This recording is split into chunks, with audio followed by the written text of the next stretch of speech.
Hey, what's up, you guys? Um, got a lot of stories to tell from the summer, but I wanted to start off just by telling one of them tonight. Um, on my ride around the Olympic Mountains, I had an interesting experience in the park. I try and avoid the park at all costs usually, and on this particular day, it was getting late, and I'd been in the park for hours, and I was going downhill on the Spruce Railroad grade, and I needed a place to camp. And I didn't understand really that, first of all, that I was in the park and that I couldn't escape from the park and that I couldn't camp in the park. And so the riding down the railroad grade for hours that day was great. And I was like, wow, it'd be great if I could camp next to this lake. Um, so for the uninitiated, this amazing section of the Olympic Discovery Trail is actually right on the north side of Crescent Lake, which is a lake that basically is wholly encompassed in the Olympic National Park. And so I've been riding down this grade. I find a beautiful, what looks like campsite next to the lake, and I stop and have dinner there. And I'm like, man, I should just set my tent up right now and go to bed. It's only 6 o'clock because I've been going all day. I think this morning I actually woke up in Forks in this story and rode over some of the foothills and dropped down the other side and then all the way along the north side of the Olympics range and then came into the park on the north side of the lake. And took the camera off, shut everything down, took some pictures, hung out, had dinner, watched the douchebags with their power boats play around in the lake. And it was funny. Some of those guys even had like, I can only imagine arrays of 36-inch subwoofers. You could just hear the bass. It was just the most ridiculous redneck display. I actually saw several redneck displays on specifically the Olympic Mountains trip that were mind-blowing, but that's a whole other story. So I eat, I'm tired, I really want to go to bed, and I realize I'm in the park. I got service for a minute, and so I checked, actually. I've got a little map that shows, pulled up on my phone somewhere, a PDF file. I think it was a road use PDF file, and it had a map that showed where the park is, where the forest is. And I was definitely in the park, and there was really no way out. And so I was kind of feeling like desperate, and I knew that I could go back up the grade, which really wasn't an option. I was done climbing, so I climbed all the way out of Forks that morning. Hours and hours and hours of climbing. So I was done climbing. But here I was stuck in the park. So I found this little, in the corner here on this map, there is this tiny section of national forest. And if you look, it almost intersects with this little creek thing coming off the lake. And so I was like, okay, this is my only shot. I've got to try and bash here or find a road that goes into this. And so I packed up all my shit because I thought I was going to be sleeping in this amazing campsite with this waterfront view and I could piss in the lake in the morning, whatever, right? And packed up all my shit and started rolling. And the video, I'm like, okay, I lied. I couldn't stay there. I'm in the park.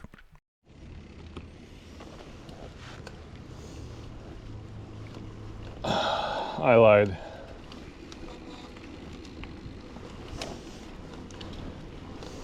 We're still in the park. I can't camp there.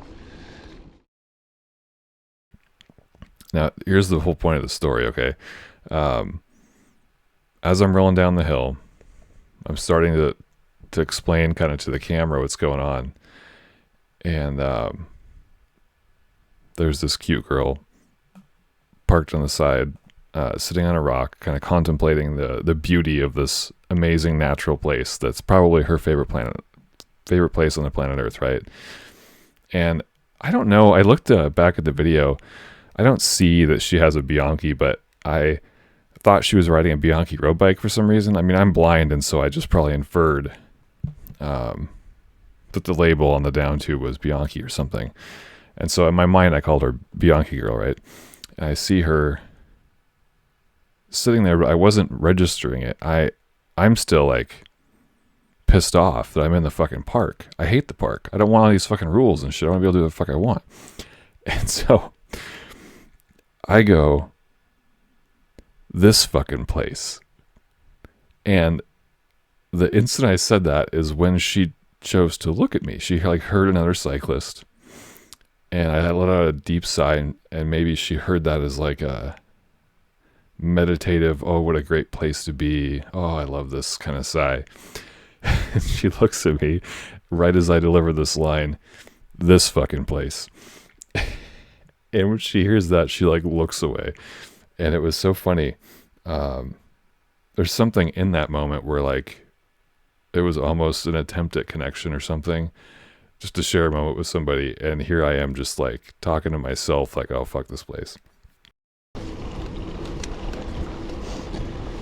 Oh, this fucking place.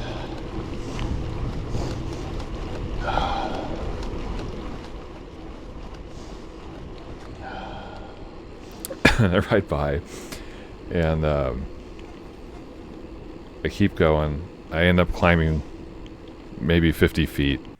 I was pissed about it. And I get to the parking lot, okay, and this is like, it's busy. People are just still filtering out from the lake, and I don't feel like they are. I don't feel like them. I don't feel like Bianchi Girl. I feel like I'm in the wrong fucking spot. I feel like I'm in the wrong neighborhood, and I want to be in the forest being my dirty feral self. And so I'm going through the parking lot. I'm dinging the fucking bell. People aren't moving. People have their fucking dogs that they're not moving. Ding ding.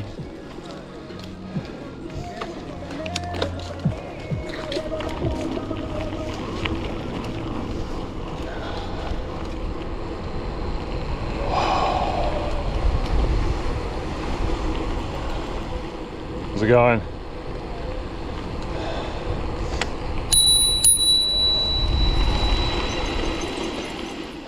Hello. Okay. You get right to where the room is.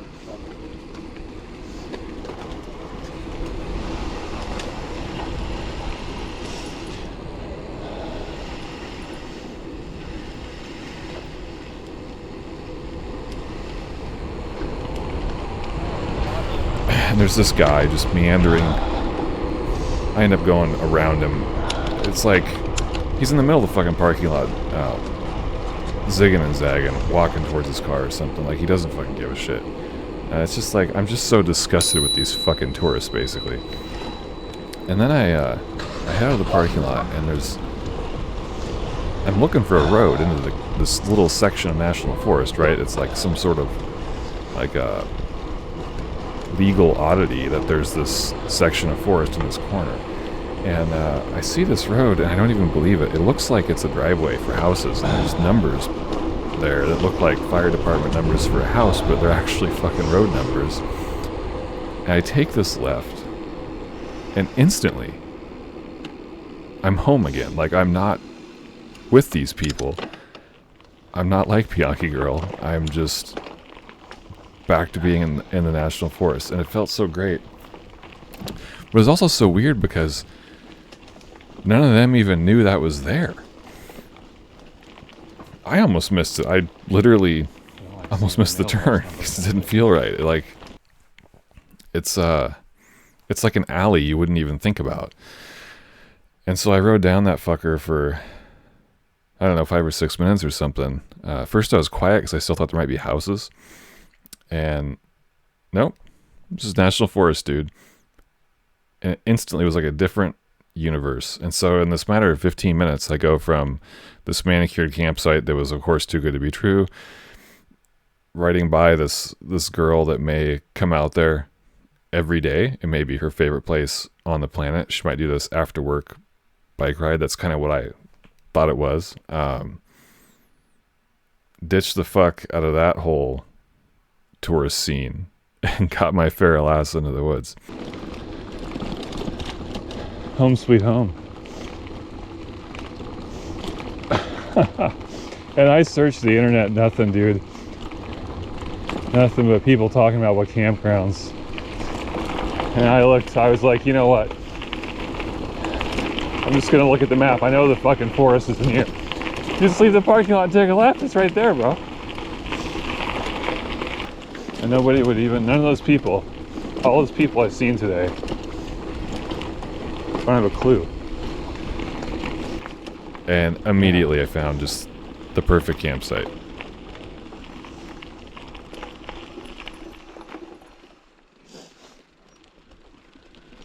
Fuck. I'll take it, bro.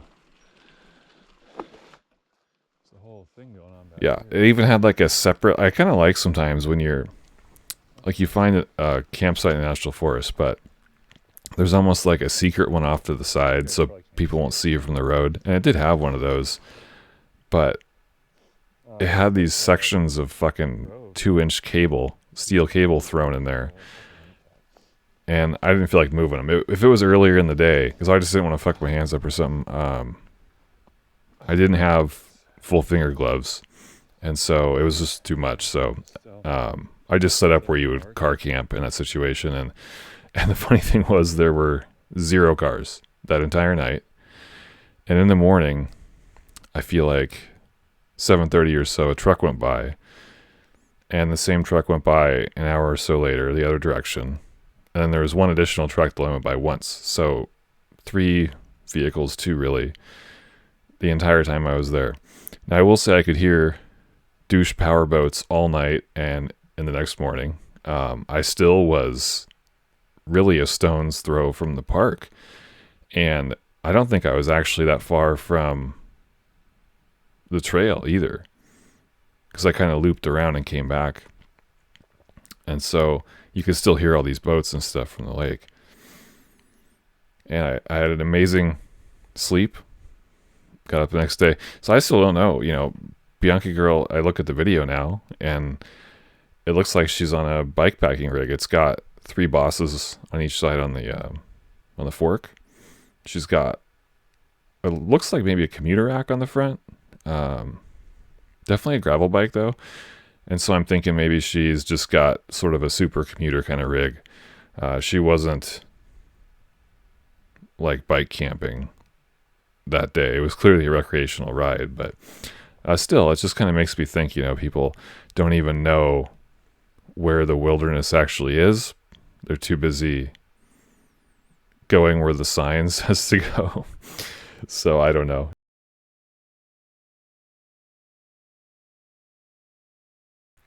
Yeah, and so the next day I woke up and just kind of rode towards town. It's kind of interesting. I think the town's called Joyce. All of a sudden I see this Joyce General Store. Like I knew I was going towards civilization, but I kind of did a U-turn and came into that store and bought a fucking sandwich. And then I had this really funny moment where I was like eating over the garbage can outside, so I didn't leave crust or something from the sandwich on their nice bench. I realized this is a fucking garbage can. This is great. I can put my garbage in it. So I did that. I had a Diet Coke. So I drank half of it there, kept the rest in the backpack, and headed off and found the Olympic Discovery Trail heading towards Port Angeles, and rode all the way through town, out the other side, and on down to Squim, where my cousin lives. And so I think that I woke up in the National Forest, and that night I was at my cousin's house. So on Monday the 2nd, which was lucky. I almost had my wife, our original plan was to have her come and stay at my cousin's, and I would get a ride home. I guess that was between the lines. But my part of that plan was to get a ride home with my wife. And she's like, well, I can't come because you're going to be there on a Sunday. And she came out and met me. There we go. Saturday.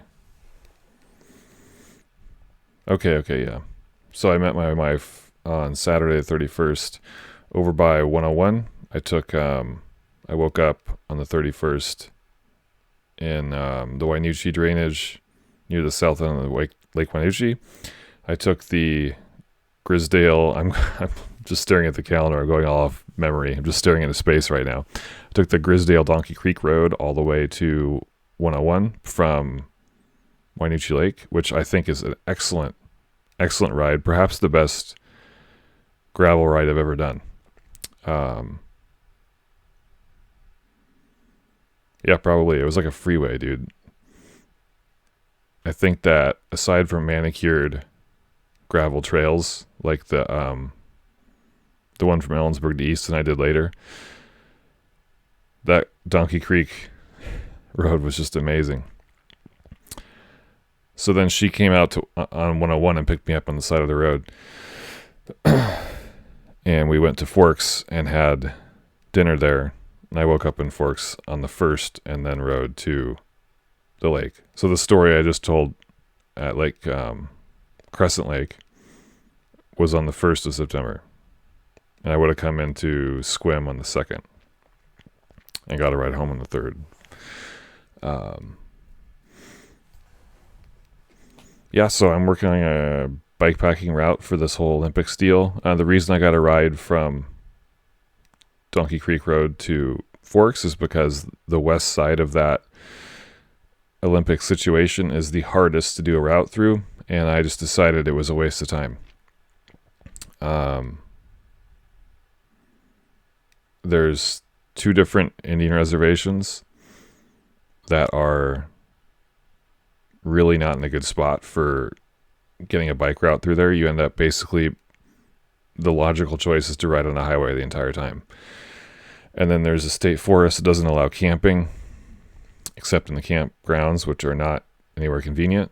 And so I decided just to avoid those jurisdictional issues this time. I wanted to figure out, so for the south end of it, you take 23 out of Squamish Valley and then take 22 to 101 from Lake Wainuchi. That's the whole fucking route right there. That is the entire, it's like 130 miles the south side of the mountains. And then you take 101 to Forks, bro. Fuck it, you know.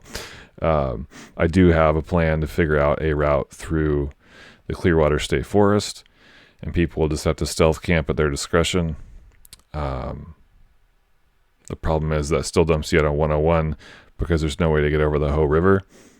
And if you could get over the Hoh River somewhere, or if you could loop back into the woods, there's some mountain biking shit in the forest near Forks, and it would be great to hook up from the Hoh main line, the Clearwater State Forest, all the way up to these mountain biking situations in the forest and Forks. And then from there, drop into downtown Forks, and then go back into the mountains on the other side.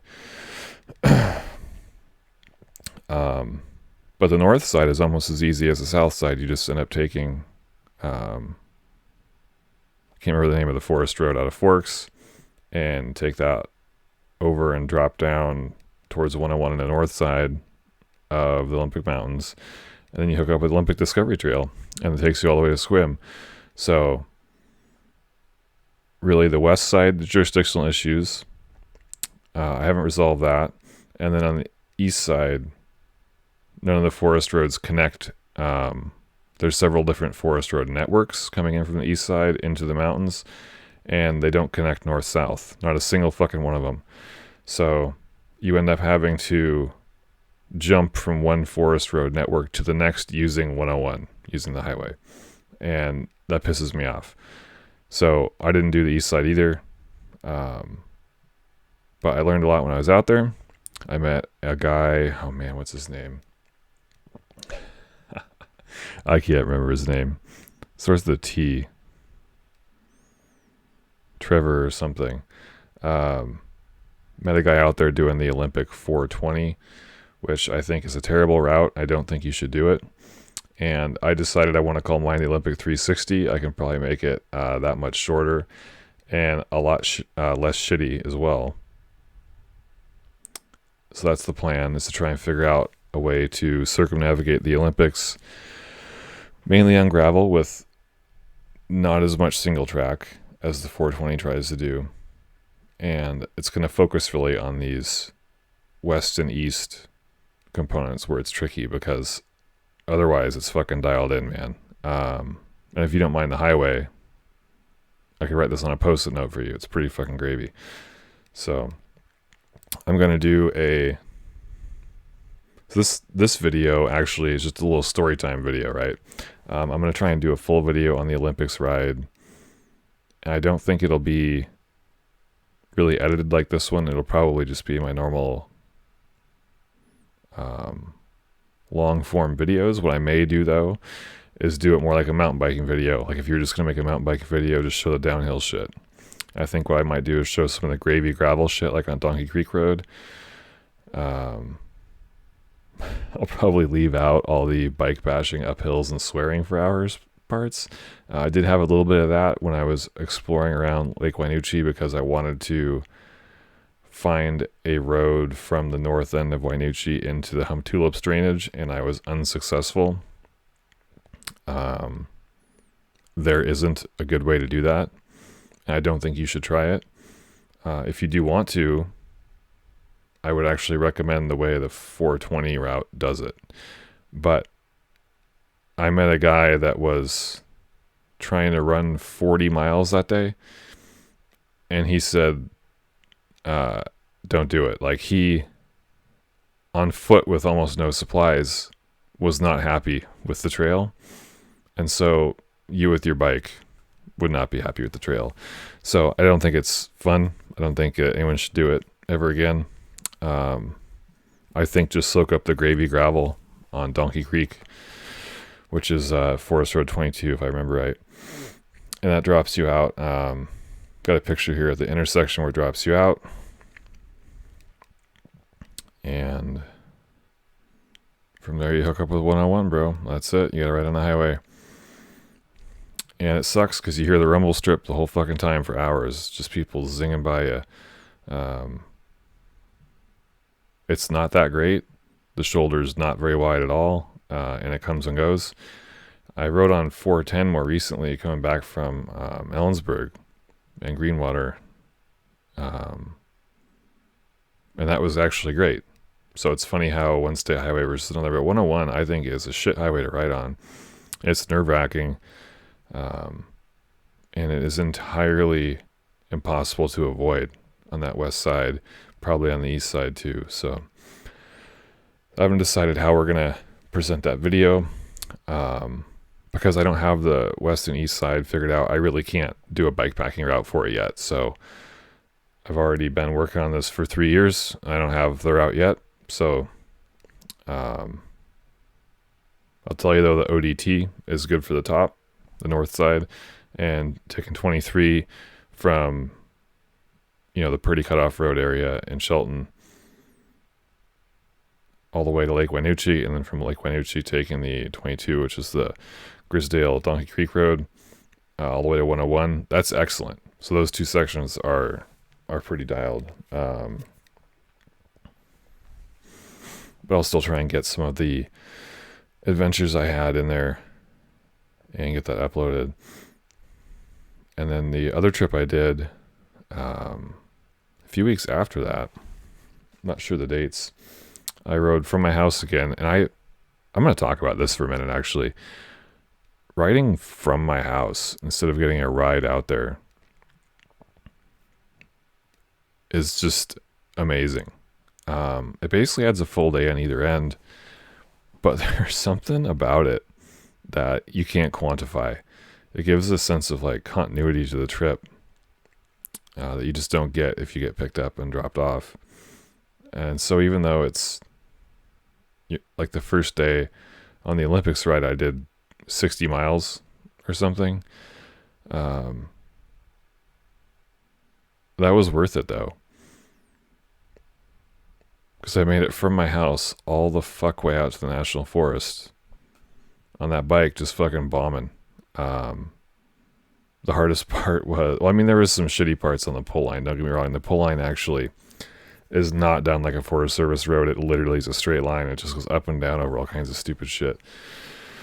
But there's this one residential road that drops down onto the Purdy Cutoff Road right before you get to the Skokomish Valley Road.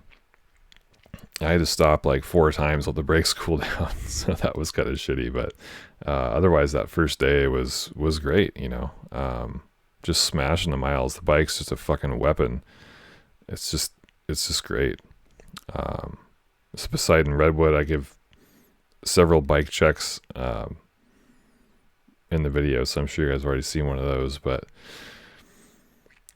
okay, so for the second trip, left my house, just like I said, and rode to my friend's house in Auburn. I stayed there for a night. We got fucking shit-faced. Really hadn't seen them in a long time, and they had Mac and Jacks from Costco, so it was like family-sized beer, case of beer, let's go, From there, I headed out to Greenwater. The second night, I stayed on this old road called Skin Alley in Greenwater, which is now closed because they installed a trout pond and took out a culvert on that road. So I was kind of stealth camping in there. Basically, I didn't have to deal with any trucks fucking with me or anything. And the next day, I woke up and went over the Cascade Mountains. And I recommend it, bro. That was a fucking good day. And the experience dropping down the other side.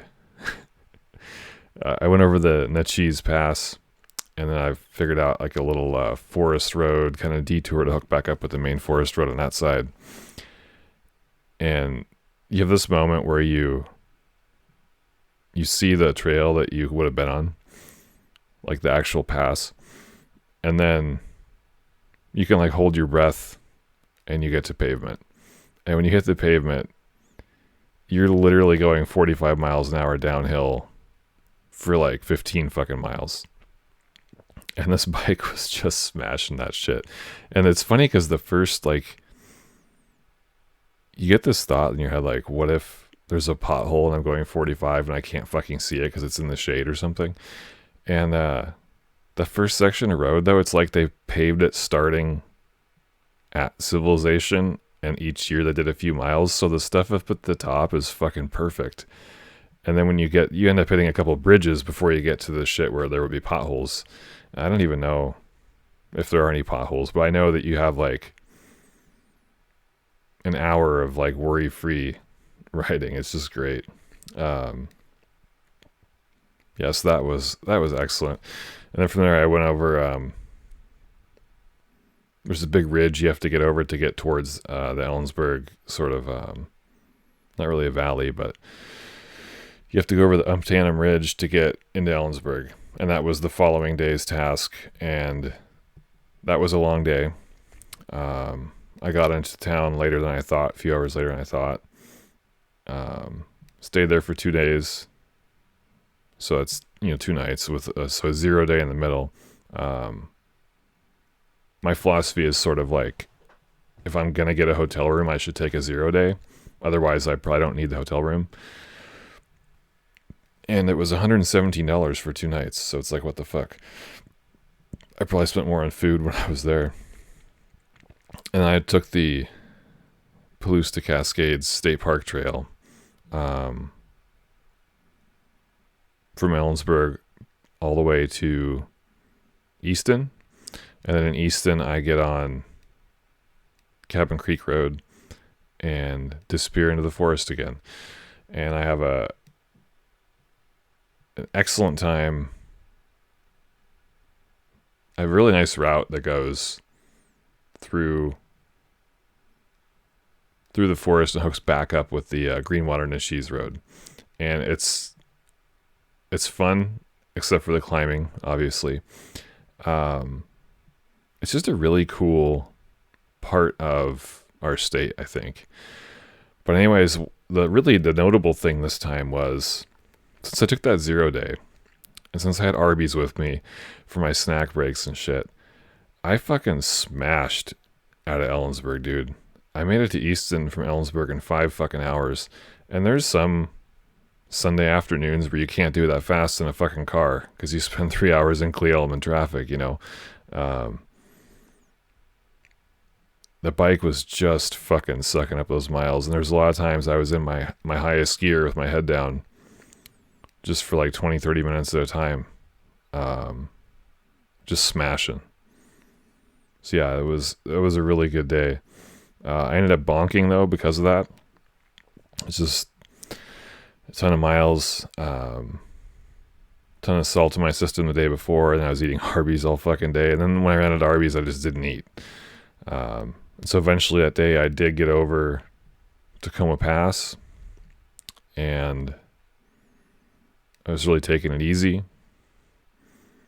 And then set up, and it rained that night. And the following day I went over the Cascades again and dropped down into the Greenwater side and stayed at Skin Alley again, actually, which was cool. Kind of interesting to know where I was going to stay and like already been familiar with the area and everything. And then I went back to through Greenwater back to Auburn, stayed at my friend's house again, and the next day I went home. So that was a total of 8 days from my house, across the fucking mountains to Ellensburg, turn around, come back. And that route's done. I mean, I've got it figured out every single turn. So actually, I should probably stop fucking around with video stuff and go post that shit on bikepacking.com, to be honest. But yeah, so that's sort of my late summer update. Kind of pulled it out of my ass at the end there. The bike performed flawlessly. There were very few changes that I made between those two big rides. I did shed a lot of weight with some of the gear and shit. Don't carry the stool anymore. That's probably the biggest single change. Don't carry an extra tarp. But yeah, so the whole me and the bike without water weight, it was 320 pounds rolling across the ground when I left for Ellensburg. So probably got some more weight to lose, but really coming back from Ellensburg, the thing was just super fucking light, dude. You know, I had already eaten a lot of my food and everything. It was pretty excellent. So I do have some chores. I've got to do that bikepacking route for the Greenwater to Ellensburg deal. I was thinking of having that start in an Enumclaw, actually, and use the Mud Mountain Dam Road. But other than that, I'm probably just going to get back to doing my training rides on the road and doing some mountain biking. I'm not going to be using this bike for mountain biking at all. I'm going to keep this seat. I need to buy another one of these seats. This is the seat I scavenged from my actual mountain bike. The funny thing is, I want to convert that mountain bike to a single speed. And so, I don't know. It'd be really great to get a new seat for that fucker and convert it and then start hitting the trails with that thing. This thing is just not a mountain bike though, and it doesn't have fenders, and I'm not going to put fenders on it. So it's probably going to get hung up. Actually, I might do a few more rides on it just because there's air in the tires. But I really, on nice days this time of year, I'd rather be on the single speed road bike, or even the 10 speed. And then as it starts to get to the rainy season, I'll get the my winter bike out specifically, which is the bike that I'm the fastest on. I don't know if this one's still on the crown. I actually doubt it, because that's the trick appears to be with me, that the bike needs to be a little too small and I'm really fast. This bike's way too small for me, but I was smashing on it. And my winter bike has the adjustable handlebars, and so it kind of cramps me a little bit, but it makes it so the things just fits like a glove for me. So that winter bike's actually a really great when the weather hasn't gone to shit yet, but there's a little bit of water on the roads every morning. It can be a really magical time of the year to get that fucking bike out there. So kind of excited about that. But also got a lot of work to do and a lot of cars to sell. So hopefully I can get on a bike soon. But all right, guys, peace.